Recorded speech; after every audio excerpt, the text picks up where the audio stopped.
Hey, it feels different, right?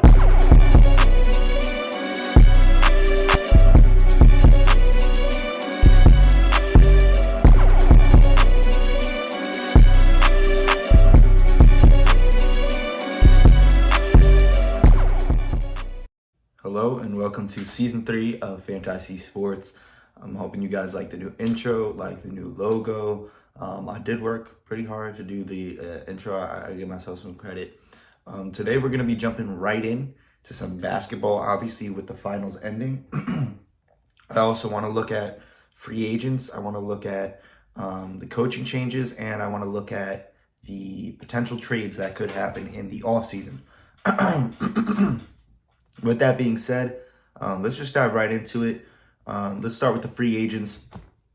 I divided this up into two different sections with player options and unrestricted free agents. I didn't write down any restricted free agents. So when it comes to unrestricted free agents, I'm going to start with the ones that are important. There's a lot, but the ones that are important are Russell, Kyrie, D'Angelo Russell, Vucevic, Van Vliet, Jeremy Grant, Christian Wood, Brook Lopez. I think those are guys that are extremely important when it comes to being unrestricted free agents, pretty much meaning obviously that they can go anywhere. Number one for me has to be Kyrie. Obviously, you just saw Chris Paul get waived from the Suns. I think right now, in my opinion, I would be shocked if Kyrie would not go to the Suns, just with the way everything's lining up. KD's there, Devin Booker, DeAndre Ayton. It's a pretty good team already. They probably can wind up spending the money on Kyrie, even if it doesn't seem attainable. It seems like a Sherlock fit to me. I think Russell should wind up staying in LA. I think when he went to the Clippers, he did very, very well. He's pretty old now. He's like almost hitting 35. So I think at this point in his career, he's going to serve a pretty serviceable role on the Clippers. When it comes to D'Angelo Russell, I don't know, man. He's been this guy who just. He's shown up sometimes. He's shown up when in the regular season, but it's odd. He's a very odd player. He's not bad, but he's not good. But it's like you don't want to have him as your starter, but he's not bad enough to be a bench player, and you can't justify the pay. So I don't know where he goes. I really have no idea. I mean, unless he takes a huge pay cut, because right now his contract was $30 million a year. I just don't see him, really going anywhere, that would make sense. When it comes to Vucevic, obviously I think he's one of the better players that people undermine, but the fact that the Bulls have been so bad, I think he will wind up going to a pretty good contending team. I do not think he will get the $25 million that he used to have. I think he will wind up signing for somewhere around, $20 million, somewhere around 18, just with the way everything's lining up. He's 33. He's not, I wouldn't say he's one of the best centers in the NBA, but he's still serviceable, still a good starting center to have. When it comes to one of the players that I hold near to me, it's Fred Van Vliet. Obviously, he's getting significantly underpaid, $20 million a year, and he's only 29. He probably has a good 5 more years in him. He's going to look for that $30 million contract, $35 million contract, and whether or not the Raptors offer that to him or not, I'm not sure. I think he will probably wind up staying with the Raptors, but if he does not, I wouldn't be shocked if he goes to a contending team such as the Heat, or the Celtics, or a team that can pay him. At the end of the day, when it comes down to this free agency stuff, I feel as though, other than a couple players, it's really hard to predict, simply just because money is money. Like, these players want money at the end of the day, and even though we might say, oh, they're a sure fit for this place, they want money, so they're gonna go where they can get the most money, regardless of fit, and so on and so forth.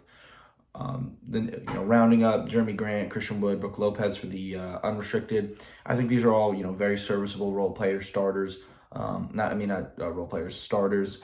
People have Christian Wood, obviously he's a role player, but I think he's very, very good. I think he always overplays what he's doing, or whatever role he's given. So I think they will wind up. I think Brook Lopez stays, just with the fact that he's 35. He fits that scheme that the Bucks have been having. But as for Jeremy Grant, I'm not really sure what he does. He was extremely good this year on the Portland Trail Blazers. He had more or less of a breakout year. He didn't break out, but he had a exceptionally better years than he had on the Pistons. I could see him going to a contending team as well. But also the problem with a player like Jeremy Grant is he's 29. He still hasn't gotten that huge payday, and I could see Jeremy Grant just, going to any team that would give him $30 million. So while I do believe that he should be going to a team, that needs a forward, such as, let's see, a good contending team that could use a forward. For instance, Tobias Harris, he's not a free agent, but a sign and trade wouldn't kill, the Nets. I mean the 76ers. It's hard to say, man. There's a lot of good wings. Actually, I really don't know where he would fit. You could argue that Sacramento needs a better wing with, Harrison Barnes becoming a free agent, and the fact that Keegan Murray didn't really play too great last year. He did play exceptionally well for a rookie, but, with that being said, he wasn't a great player. But you never know. You never know with these contending teams and where they're going to wind up going and so on. When it comes down to the player options, this is where it gets into some good players. You got James Harden, you got Kristaps Porzingis, you got Kuzma, Clarkson, and Gary Trent. Obviously, there's been a lot of talk about where James Harden's going to go, the Rockets or the 76ers. I really hope that he goes to the Rockets just because I love James Harden on the Rockets. It's one of the best things to watch. Super interesting, super talented offensive player, one of my favorite players of all time. I'm just hoping he can go to where he can flourish the most, not play this second option to, Joel Embiid. As for Kristaps, very young, 28 years old, extremely good. Obviously got the huge payday with $30 million a year. I wouldn't be shocked if he just player options in, gets his $36 million in his last year of the contract, just absolutely cashes in on, what he can. It wouldn't shock me. Draymond Green as a player option. It's $28 million for the player option. I don't think the Warriors will even pay that, even if he wants to go into it. I think they'll just wind up cutting him before they let him, take $28 million from him. But he will definitely stay on the Warriors. As for Gary Trent, I see him leaving. I do see him going back to a team that's, like second fiddle, or not second fiddle, or bottom of the league, such as, the Spurs, the Hornets, going back to the Blazers, back to his home. He's just not going to wind up staying on. He's too decent of a player, and the problem with him is he's young still. He's only like 25, 24 years old.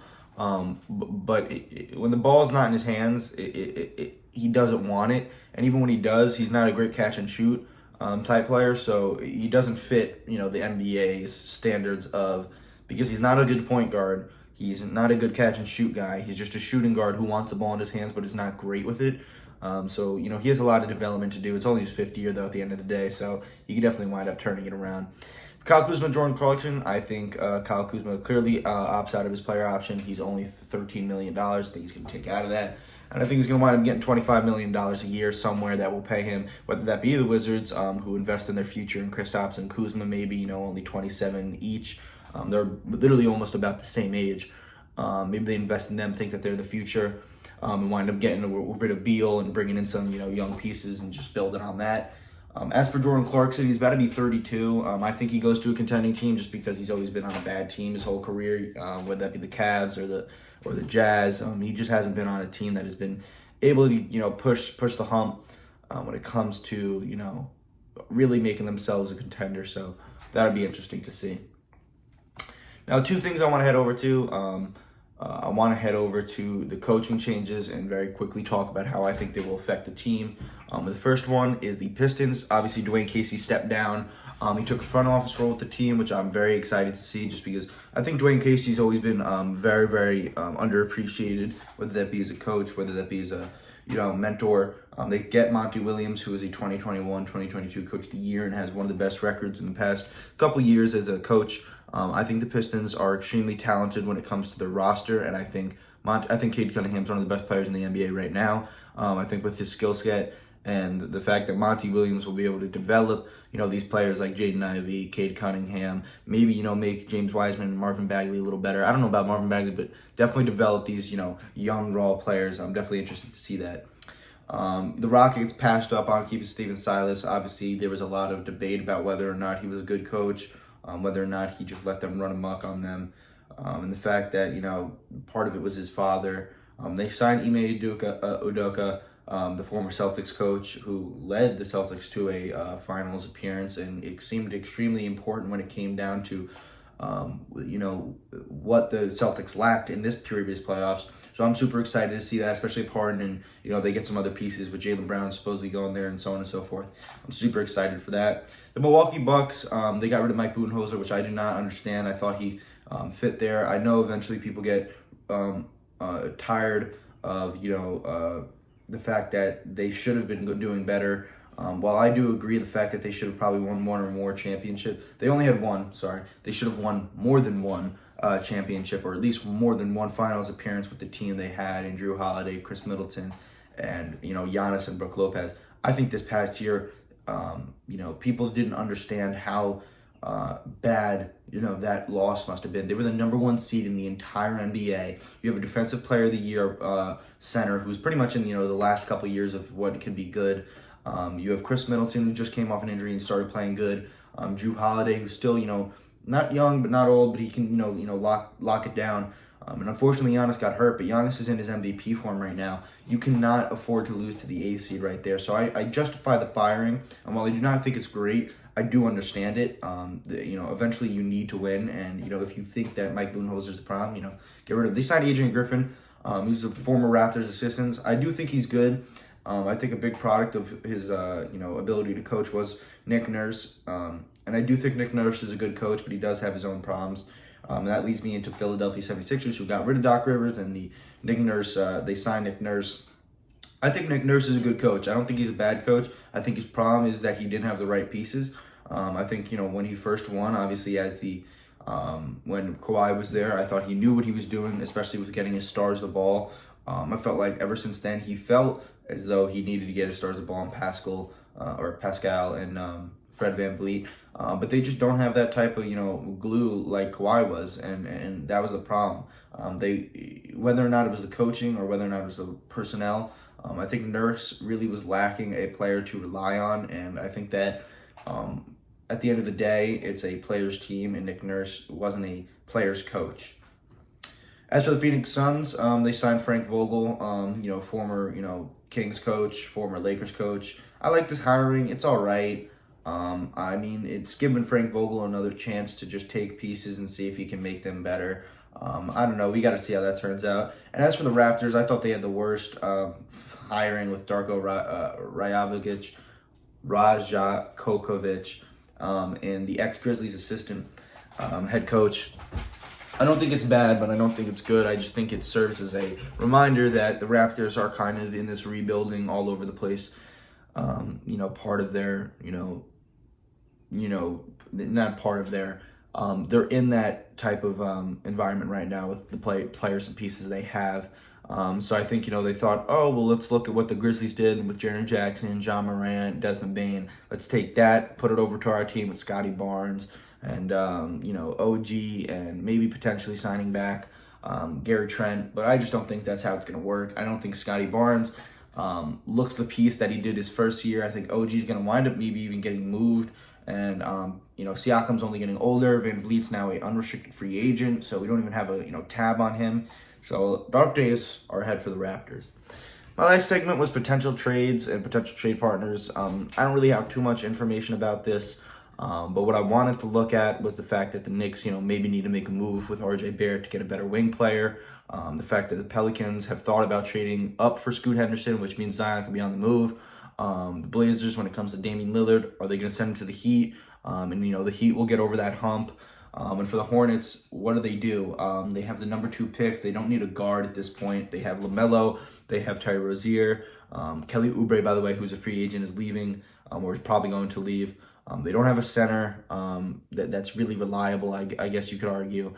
And Miles Bridges who knows what's going to happen with him. So I think at the end of the day, the Hornets could make a move here for Zion, but I also could see them drafting Brandon Miller, trying to get Miles Bridges back, being an all-criminal team. But no, at the end of the day, I really could see them taking Brandon Miller with the number 2 pick, trying to get Miles Bridges back, having that core of LaMelo, Terry, Brandon, Miles, and I keep forgetting the center they drafted last year, but him at the 5. So definitely a lot that could happen in the offseason. That's the first 3 things I really wanted to focus on. For this last part, since it is Father's Day on Sunday and this is the first episode back, I thought I'd bring out a special guest of my father. especially because he has a lot to say about the NBA Finals. So I'm gonna cut right here, and next thing you know, you'll see him right here. So I'm joined here with my dad. Dad, go ahead and introduce yourself. Hi, how are you? Luke's dad. His name is Ed, for all you wondering, but we're going to get into the finals. Obviously, it was 4-1. The Nuggets absolutely dominated the Heat. I just want you to tell me what you thought about it and who you thought really overperformed, who underperformed. Well, I thought it was a great final. I enjoyed watching both teams, both very, very well coached teams. I know you spoke a little bit about the coaches earlier, moving teams around. Just goes to show, Malone, a New York guy, was the Knicks a long time ago. But he's been with that team a while, so Spoelstra's. So that was nice to see a well-coached team. Both very well-coached teams. And, listen, Jokic is a very, very difficult player to contain. Exactly. But they did have some, they have Porter there, and a big fan of Murray. I was a little surprised. I thought the Heat actually played him a lot tougher than I really, really thought. Yeah, in Game 2 and Game 4, Game 3 and Game 4, we saw Jokic kind of take a step down. Usually he'd been used to the triple-doubles, the big stat lines. But he was held under 25 in 2 games, and he didn't really even have over 5 assists, which is unlike him. Yeah. So, they did a good job. They did a really good job. And I think Adebayo, I always say that wrong. Adebayo, I thought he was going to disappear, but he held his own during the series. Butler fell off a little bit towards the end there. And listen, he played a lot of games. He had the play-in game. And he was dealing with two playing games, and he was dealing with a little bit of injury early on, and he's he's not one of the younger guys on the court. Nope. But yeah, so I'm looking forward to seeing what happens next year. And with these two teams, they're going to have to get a little bit better because the other teams right behind, the Lakers and the Celtics, are going to be looking to get better, and we'll see. I was just talking about this. I was talking about potential trades with the Heat. A big name that's been mentioned has been Damian Lillard. Do you think they put a package together to go make a move for Damian Lillard, the Heat? They I don't know. They definitely do. They need another big name. Yeah, probably. Again, these teams are just the good teams are going to get better. We saw a little bit about the Knicks as a Knicks fan, and we saw a little bit about Brunson, but it also showed in their playoff run, if you will. There are a lot of faults. They need a lot more. They're not a player away. The Heat are a player away. You could argue the Lakers are a player away too. And of course, with the Nuggets and Heat right there. You go into the Nuggets, right, and you look at their starting team, right? You look at their starting roster and the 6 man on their team. You got a very strong guard in Jamal Murray. You got a very strong center in Nikola Jokic, and these 2 big forwards in Aaron Gordon and Michael Porter Jr., one who's a very good scorer, one who's kind of all around. And you look and you see, well, we don't really got a shooting guard. And if you look back in the past, couple years, usually when it comes down to the championships, it's usually the 1, the 3, and the 5 that are the most important positions. You look at Giannis, he was, arguably, he played the 3 or the 4. He won that championship. You look at the Warriors who just won last year. Curry was the 1 this year. It was the 5 in Nikola Jokic. So I think with the Heat, with that being said, they already have the 3 and the 5. They already have Jimmy Butler and they have Bam Adebayo. They're just missing the number 1 guy right now. They do not have a point guard that can lead them. Yeah, and you talked about 2 or 3 of them earlier that are going to be free agents. So it should be really, really interesting. Again, he's going to get the best out of the players he has. Again, I can't talk more about these coaches in this final. They did a great job, and I think they outcoached the teams they beat. I think the Celtics and the Lakers both got a little bit outcoached as well. And I think when it comes down to the coaches, and I've been talking about obviously the coaching changes. I think next year we're going to see a lot of different seedings when it comes to the regular season, dependent on the switches in and out of the coaches. I think we will see a lot of changes also with the player personnel. But I enjoy my dad coming on for Father's Day. We get a little bit talking about the finals, and as always, tune in for episode 2 of season 3.